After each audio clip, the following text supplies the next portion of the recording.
भगवान श्री राम की जितनी कथाएं हम कहें, जितना हम सुने, सबकी सब कम है। इस कथा में यजमान बन करके कथा का रसपान करते हुए अपने जीवन को कृतार्थ कर रहे हैं आप सभी, और अपने मन मंदिर को आप पावन कर रहे हैं। श्री संतोष देवी जी, पुत्र दीपक जी हरियाणा से, साथी बाफू लाल जी राजपूत तिनौनिया हसनपुर सीहोर से। सुंदर सा चरित्र हम श्रवण कर रहे हैं और अपने जीवन को कृतार्थ कर रहे हैं। प्रिय भक्तों, भगवान से पूछा गया, जब भगवान श्री राम चित्रकूट में पहुंचे, श्री वाल्मीकि जी ने भगवान को रहने का उत्तम स्थान बताया। इनको तेज करो, वेश डाल के। भगवान को पूछा, भगवान ने पूछा वाल्मीकि जी से, प्रभु मैं कहाँ रहूं, मेरे रहने का स्थान बताइए। वाल्मीकि जी ने कहा, ये जो भक्त हैं इनका हृदय बिल्कुल खाली है, प्रभु आप जाकर इन भक्तों के हृदय में जाकर के बैठ जाइए। ठीक है। एक सुंदर सी चित्रकूट में कुटिया बनाई गई और सुंदर सा किनारा कुटिया बनी है। राम जी, सिया जी और लक्ष्मण जी आनंद पूर्वक उस कुटिया में रहने लगे। जो राम कल तक महलों में रहते थे, आज वो घास की कुटिया में उतनी ही प्रसन्नता से रह रहे हैं जितनी प्रसन्नता से वो सदा महलों में रहा करते थे। राम की ये जो गाथा है, राम जी की जो ये कथा है, ये हमें ये सिखाती है कि जीवन के हर हाल में, जीवन की हर परिस्थिति में हमें सदा ही प्रसन्न रहना चाहिए। हर हाल में हमें प्रसन्न रहना चाहिए। स्थितियां परिस्थितियां देखो बनती और बिगड़ती रहती हैं। कभी हमें सिंहासन मिलता है तो कभी बैठने को चटाई और दरी भी नसीब नहीं होती। ये समय है, कब कौन सा समय आकर खड़ा हो जाए, इसीलिए हर व्यक्ति को हर स्थिति से निपटने के लिए अपने आप को हर समय तैयार रखना चाहिए। राम की ये कथा केवल सुनने की नहीं है, हमने कही, आपने सुन ली, इतने से काम नहीं बनेगा। राम जी की जो कथाएं हैं, राम जी का जो जीवन है, राम जी के जीवन जीने की जो कला है, राम जी अपने जीवन को कैसे जीते हैं। घास की कुटिया में बड़ी प्रसन्नता से रह रहे हैं। हमें सुखी होने के लिए करोड़ों की दौलत नहीं चाहिए। जिनके पास करोड़ों की दौलत है उनसे पूछ लीजिएगा कि वो कितने सुखी हैं। अरे सुखी रहने के लिए मन में संतोष चाहिए। यदि संतोष है तो मैं घास की झोपड़ी में भी बड़ा प्रसन्न रहूंगा, और संतोष नहीं है तो मैं सोने के महलों में भी प्रसन्न नहीं रहूंगा, क्योंकि संतोष नहीं है। मन में उथल पुथल मची हुई है, चाहत चल रही है, ये मिल जाता, ये मिल जाता, ये कर लेते, वो हो जाता। ये इच्छाएं जो हैं हम सभी को तंग करती रहती हैं। अच्छा, राम जी के जीवन में कोई इच्छा नहीं थी। बताओ, क्या राम जी की राजा बनने की इच्छा थी? बताओ, हाँ या ना? नहीं। पिता ने कहा, राम जी राजा बन जाओ। हाँ हाँ, आपकी आज्ञा, बन जाएंगे। अच्छा, पिताजी ने कहा, राम जी वनवास चले जाओ। हाँ हाँ, आपकी आज्ञा, चले जाएंगे। राम जी की अपनी कोई इच्छा नहीं है। पिता ने कहा राजा बनना है, तैयार हो गए। माँ ने कहा वनवास जाना है, तैयार हो गए। राम जी की अपनी कोई इच्छा नहीं। आज दुनिया में दुखी वही लोग हैं भक्तों जिनकी इच्छाएं ज्यादा हैं। आप लोग अपनी इच्छाओं के हिसाब से चलते हैं, यही आपके दुख का कारण है। और संत लोग, हम अपनी बात करें, हम अपनी इच्छाएं कभी नहीं चलाते। हमें पता है कि हमारी इच्छाओं का कोई महत्व नहीं है, होगा वही जो भगवान को मंजूर होगा। इसीलिए हम तो अपने आप को भगवान के कदमों में डाल चुके हैं। अब हमारी इच्छा से हम नहीं जी रहे हैं, अब तो भगवान की इच्छा से हम जी रहे हैं। ये जिंदगी हमारी इच्छा से नहीं चल रही है, ये जिंदगी भगवान की इच्छा से चल रही है। यही है समर्पण। हाँ, यही है समर्पण। ये भगवान के चरणों का समर्पण है। राम जी जब चित्रकूट में थे तो राम जी से मिलने के लिए वहां के जंगल के कोल, भील, किरात ये लोग आए। राम जी के लिए कंद, मूल, फल लेकर आए। जंगली लोग जो जंगल में कोल, भील रहते हैं, जंगली लोग वो लेकर आए और राम जी से उन्होंने कहा, वाह, पहली बार उन्होंने जंगल में रहने वाले लोग राम जी को देख रहे हैं। अब देखिए, बताओ इन जंगल के कोल भीलों ने कौन सा पुण्य किया है? कोई पुण्य नहीं किया, पर आज राम जी का दर्शन इन्हें सहज में हो गया कि नहीं? जब राम जी की कृपा होती है तो सहज में ही राम का दर्शन हो जाता है। प्रिय भक्तों, ये राम जी की कृपा है। वो कोल भील कंद मूल फल दोनों में भर भर के ला रहे हैं। दोना में कोई फल ला रहा है, कोई कुछ ला रहा है, सब ला रहे। राम जी सबके हाथ से फल लेते जा रहे हैं और सबकी प्रसन्नता के लिए राम जी खाते जा रहे हैं। खा रहे हैं राम जी। एक कोल भील बोले आपस में, सुनो, ये कितने सुंदर हैं। ऐसा लग रहा है हम यहाँ बैठे रहें और ये यहाँ रहें, हम इन्हें देखते रहें। कोल भील बोले, सुनो राम जी, अब आप यहाँ से कहीं जाना मत, हम आप लोगों की पूरी सहायता करेंगे। यहाँ बड़े बड़े तालाब हैं, झरने हैं, जंगल हैं, गुफा है, हम आपको सारा घुमाएंगे, सब दिखाएंगे। एक कोल भील ने कहा कि क्यों, क्या ये राम जी कभी हमें देखेंगे, हमें स्वीकार करेंगे? हमने तो कोई पुण्य नहीं किया, कोई तपस्या नहीं की, हमारे पास तो कोई धन दौलत नहीं है, क्या ये हमें कभी देखेंगे? क्या ये हमें कभी स्वीकार करेंगे, अपनाएंगे? तब एक कोल बोला, चौपाई गोस्वामी जी लिख रहे हैं, उस व्यक्ति ने कहा कि देखो राम जी को क्या पसंद है, राम ही केवल प्रेम प्यारा, पर जान ले जो जान निहारा। ये राम जी हैं, ये भगवान हैं। इन्हें व्यक्ति का रूप और रंग पसंद नहीं है, व्यक्ति का स्वभाव पसंद है, व्यक्ति का प्रेम पसंद है। भगवान किसी के रंग रूप को नहीं देखते, भगवान किसी की जात पात बिलादरी नहीं देखते, भगवान किसी का मजहब और धर्म नहीं देखते। भगवान तो भक्त का प्रेम देखते हैं, अनुराग देखते हैं। राम ही केवल प्रेम प्यारा। ऐसे भगवान कहाँ होंगे जो अपने भक्तों के केवल प्रेम के बल पर उन्हें तार देते हों। एक कोल भील ने कहा, सुनो राम जी, हमने आप पर बड़ी दया की है। देखो उनके बोलने का ढंग क्या है, हमने आप पर बड़ी दया की है। क्या दया की? तुमने राम जी पर कौन सी दया कर दी? कोल भीलों ने कहा, जंगल के भीलों ने कहा, हमारे पास से कोई आ जाए तो हम उसे कभी छोड़ते नहीं हैं, मतलब लूट लेते हैं। जंगल के लोग लूट लेते हैं, पर क्या बताएं, आपको जब से देखा है आपको लूटने का मन ही नहीं करता।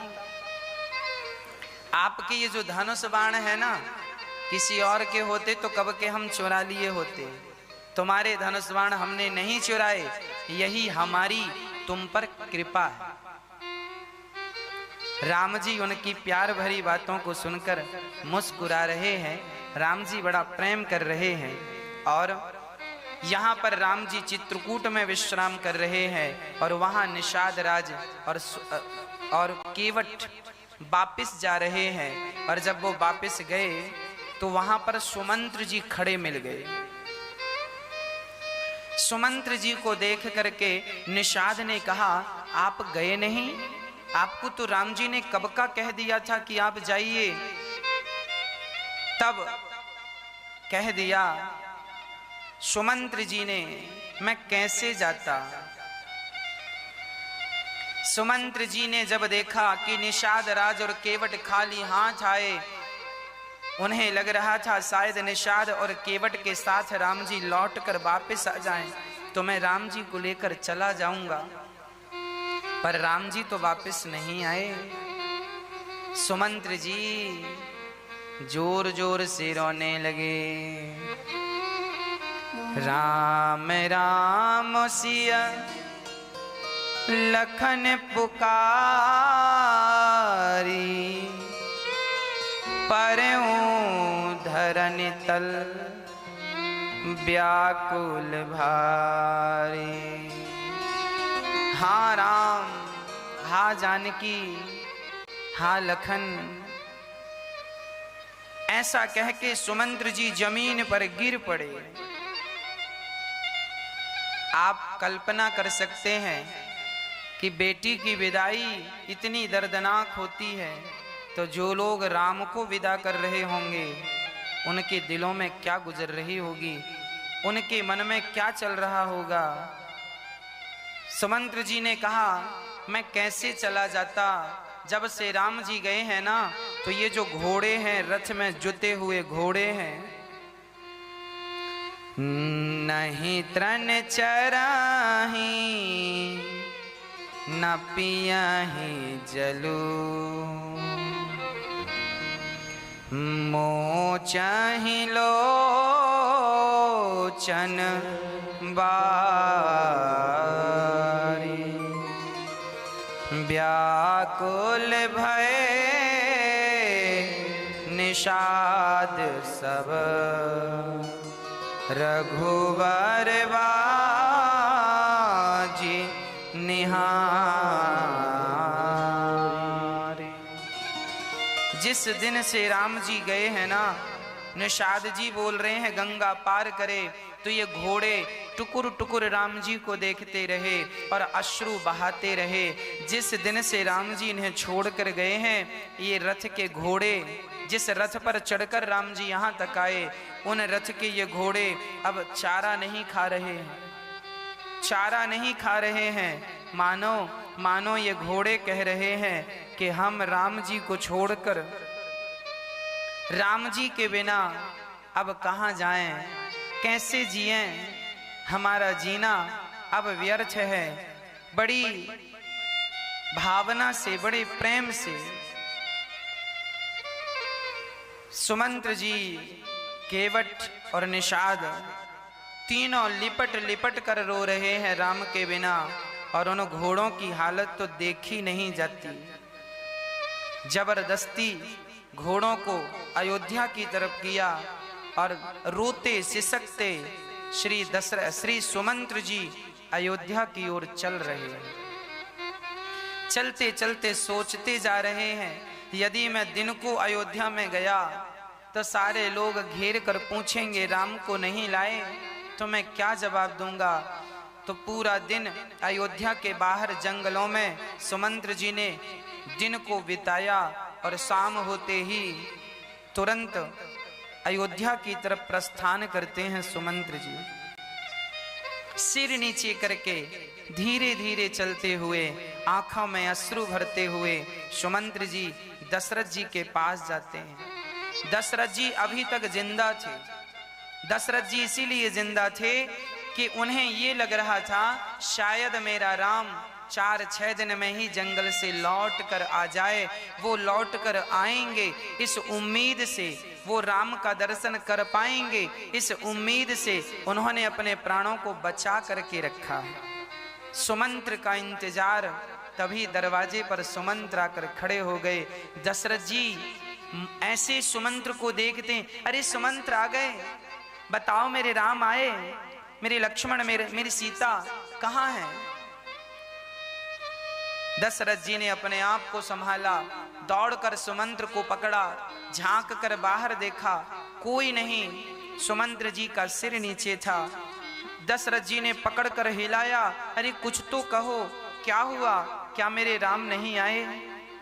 क्या मेरी सीता बेटी नहीं आई? क्या मेरा लक्ष्मण नहीं आया? सुमंत्र जी चुप खड़े हैं।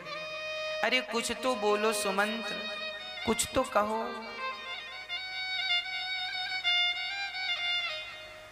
तब सुमंत्र जी ने कहा, प्रभु जब वो यहां से गए, तमसा नदी के तट पर विश्राम किया है, श्रृंगवेरपुर पहुंचे, केवट ने नाव लाकर राम जी को बिठाया, उस पार चले गए और मुझे इस पार ही विदा होने की आज्ञा दे दी। मैं चला आया। मैंने बहुत कहा कि आपके पिताजी आपको कहे हैं कि 4 दिन बाद ही लौटकर आ जाना, पर राम जी ने कहा, क्या मैं अपने पिता के वचनों को छोड़ दूं? सुमंत्र जी ने लाख समझाया, पर राम जी अपनी मर्यादा का उल्लंघन नहीं करते, मर्यादा को नहीं तोड़ते। अब तो दशरथ जी सुन रहे हैं। हाँ हाँ, मेरे लक्ष्मण ने क्या कहा? सुमंत्र जी कह रहे हैं कि लखन कहे कछु बचन कठोरा, बरजी राम पुनि मोहि निहोरा। लक्ष्मण जी ने जरा कठोर शब्द कहे हैं।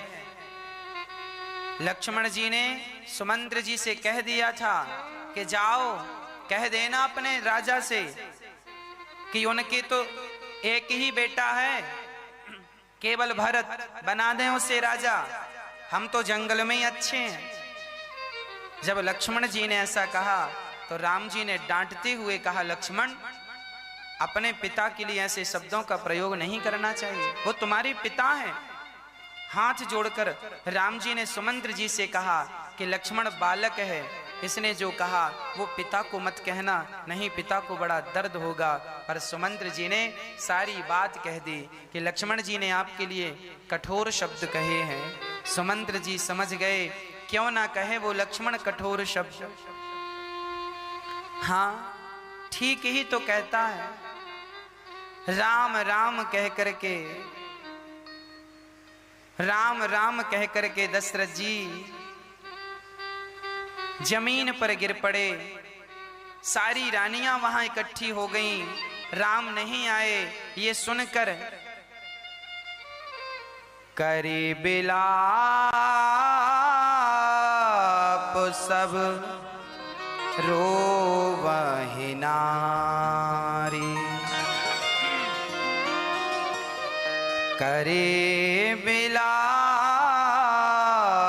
सब रोवहि रानी, महाविपति किमी जाय बखानी, सुनि विलाप दुख हूँ दुख लागा, धीरज हूँ कर धीरज भागा। गोस्वामी तुलसीदास जी लिख रहे हैं कि जब दशरथ जी ने ये सुना कि राम लक्ष्मण सीता नहीं आए, रानियों ने ये सुना, कौशल्या सुमित्रा आदि रानियों ने सुना कि राम लक्ष्मण सीता नहीं आए, तो विलाप करने लगे। सारे नगरवासी रोने लगे, सारे नगरवासी रो रहे हैं, बच्चों से लेके बूढ़े तक रो रहे हैं। राम नहीं आए, क्या राम अब कभी नहीं आएंगे? क्या हम राम को देखने के लिए जिंदा रह पाएंगे? सारे लोग रो रहे हैं। गोस्वामी तुलसीदास जी कहते हैं कि अयोध्या में इतना दुख था, इतना दुख था कि उस दुख को देखकर दुख को भी दुख हुआ, दुख को भी दुख हुआ और सबका धीरज टूट गया। सब राम राम राम कहकर सब विलाप करने लगे।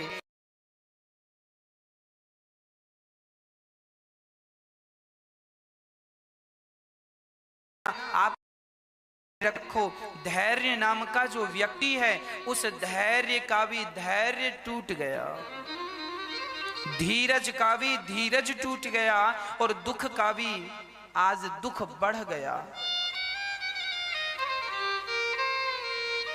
राजा रोने लगे, उनकी आंखें बंद हो गईं। धरे धीरजू उठी बैठे भुवालू।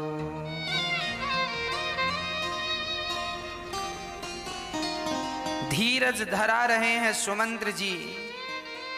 तब दशरथ जी आंख बंद किए हैं और राम राम कहते रोते हुए कह रहे हैं, कौशल्या मुझे याद आ गई कि मुझे किस पाप का दंड विधाता दे रहे हैं। कौशल्या जी ने कहा, आपने कोई पाप किया है? हाँ हाँ, मैंने एक पाप किया था। कितना भी छिपाऊं मैं वो पाप, पर वो पाप तो प्रकट हो ही जाते हैं। एक बार मैं गया शिकार खेलने और वहां मैंने एक माता पिता की सेवा करने वाले एक बच्चे को मैंने बाण मार दिया। उसका नाम था श्रवण कुमार। जब वो छाती पर बाण लगा तो मुझे लगा कि मैंने किसी हिरण को बाण मारा है, पर जाकर देखा तो वहां हिरण नहीं, वहां एक सुंदर सा बालक था। मैंने जाकर देखा उसकी छाती से रक्त लहू गिर रहा था। मैंने पूछा, बेटा तुम कौन हो? उन्होंने कहा, मेरा नाम श्रवण है। मैं अपने माता पिता को चारों धाम की यात्रा करा कर लौट रहा हूँ। उन्हें प्यास लगी थी, मैं पानी भरने आया और मुझे बाण लग गया। दशरथ जी रोने लगे, हे विधाता मैं कैसा अभागा हूँ। एक ऐसा बेटा जो अपनी माँ को कंधे पर बिठाकर चारों धाम की यात्रा कर रहा है, मैंने उस बेटे को बाण मार दिया। मेरे से अपराध हो गया। श्रवण ने कहा, सुनिए मेरे माता पिता प्यास से तड़प रहे हैं, जरा ये जल मेरी माँ को मेरे पिता को पिला दो। मैं तो मर रहा हूँ, पर मैं अपनी माँ और मेरे पिता को मैं प्यासा नहीं देख सकता। दशरथ जी उस घड़े में जल लेकर चलने लगे। पास में ही श्रवण के माता पिता थे। उन्होंने कहा, बेटा श्रवण तुम आ गए, बड़ी देर लगाई है। बेटा इतनी देर कहाँ लग गई तुम्हें? तब दशरथ जी डरते डरते बोले कि मैं श्रवण नहीं हूं, मैं दशरथ हूं। अच्छा आप दशरथ हैं, तो मेरा बेटा कहाँ है? मुझसे बड़ा अपराध हो गया, मैंने आपके बेटे को बाण मार दिया और उसके प्राण निकल गए। ये सुनते ही वो अंधे माता पिता, माँ ने जब सुना कि मेरा बेटा जिसने मुझे कंधे पर बिठाकर मुझे तीर्थ यात्रा कराई है, जिसने मेरा पेट भरा है, आज वो बच्चा नहीं रहा, मैं जी कर क्या करूंगी। तुरंत पुत्र के वियोग में वो माँ मर गई और वो पिता मरने के पहले श्राप देकर गया, अरे दशरथ जैसे मैं पुत्र के वियोग में तड़प तड़प करके मर रहा हूं, जा तू भी पुत्र वियोग में तड़प तड़प के मर जाएगा। ये सुन करके दशरथ जी अचेत होकर गिर पड़े। आज दशरथ जी के जब पुत्र वियोग सताया, जब राम लौट कर नहीं आए, तो दशरथ जी की आंखों से आंसू निकलने लगे। कौशल्या उस ब्राह्मण का दिया हुआ श्राप सत्य हो रहा है। जैसे वो पिता पुत्र के वियोग में तड़प तड़प के मर गया, वैसे मैं भी आज लगता है राम के वियोग में तड़प तड़प के मर जाऊंगा। और कौशल्या ने कहा, महाराज आप धीरज धरिए, ऐसा क्यों कह रहे हैं? अरे 14 साल बाद वापस आ जाएंगे राम। दशरथ जी बोले, कौशल्या तुम जानती हो 14 साल कितना बड़ा वक्त होता है, कितना बड़ा समय है। एक पल भी मैं राम के बिना कैसे गुजार रहा हूं। इतने दिन मेरे एक एक दिन वर्षों की तरह, युगों की तरह बीते हैं। कौशल्या मैं 14 वर्ष नहीं गुजार सकता। कहकर दशरथ जी, हा रघुनंदन प्राण पीड़िते तुम बिन जियत बहुत दिन बीते। दशरथ जी उसी क्षण ये कह रहे हैं कि राम, आपके बिना जीते बहुत दिन हो गए, बहुत दिन मैंने जी लिया। अभी राम को वनवास गए केवल लगभग 7 से 8 दिन हुआ था कि दशरथ जी कह रहे हैं, हा रघुनंदन प्राण पीरीते तुम बिन जियत बहुत दिन बीते। बहुत दिन बीत गए हैं, अब मैं जी नहीं सकता।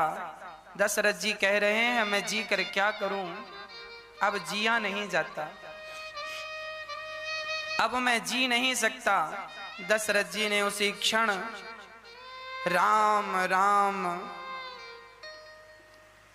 कही राम कही, राम राम कही राम, कुछ ना कहकर केवल दशरथ जी केवल राम, केवल राम राम राम कहते हुए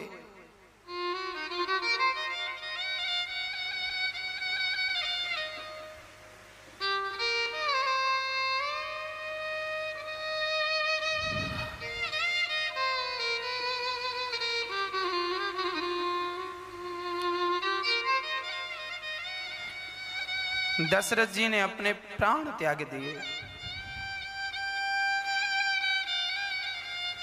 राम राम कहते हुए दशरथ जी के प्राण निकल गए। गोस्वामी जी लिख रहे हैं,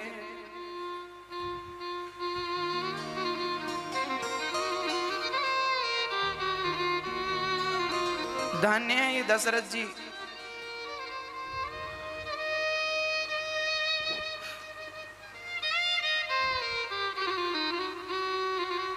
जिन्होंने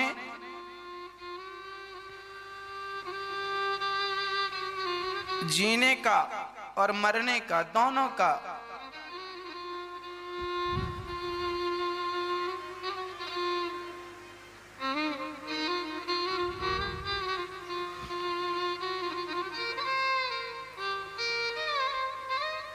जीने और मरने दोनों का फल दशरथ जी ने पा लिया। धन्य है ये दशरथ जी।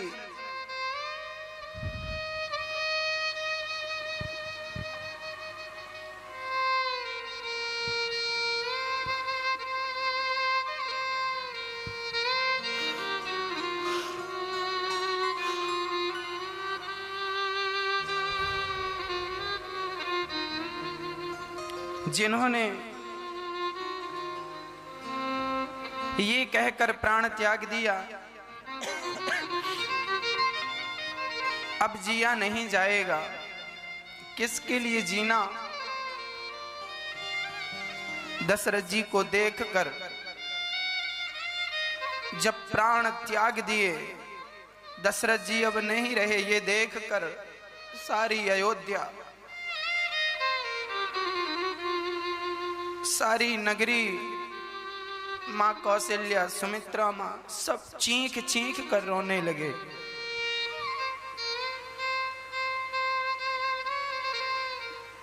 अब पता नहीं इस धरती को ये दशरथ जी कब मिलेंगे।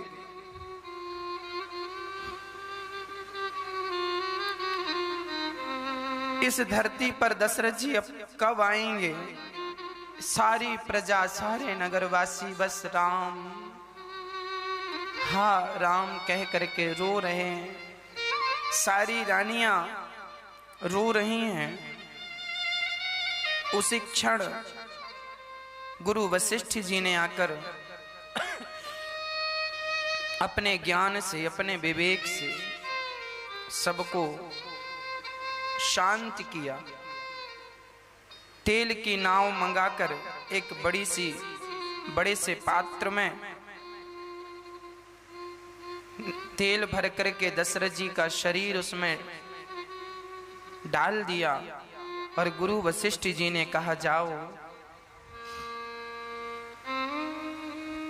भरत जी को लेकर आओ। ननिहाल की ओर अयोध्या के लोग जाते हैं। भरत जी को बड़े अपशगुन होने लगे और भरत जी को लेकर के चल रहे हैं। वायु के वेग से लोग पहुंचे हैं और भरत जी वायु के वेग से रथ पर बैठ करके पूछ रहे हैं कि अयोध्या में सब कुशल तो है, पर कोई कुछ कहने को तैयार नहीं, कोई कुछ बताने को तैयार नहीं। जब भरत जी अयोध्या आए तो पूरी अयोध्या बिल्कुल शांत थी। ऐसा लग रहा था कि अयोध्या में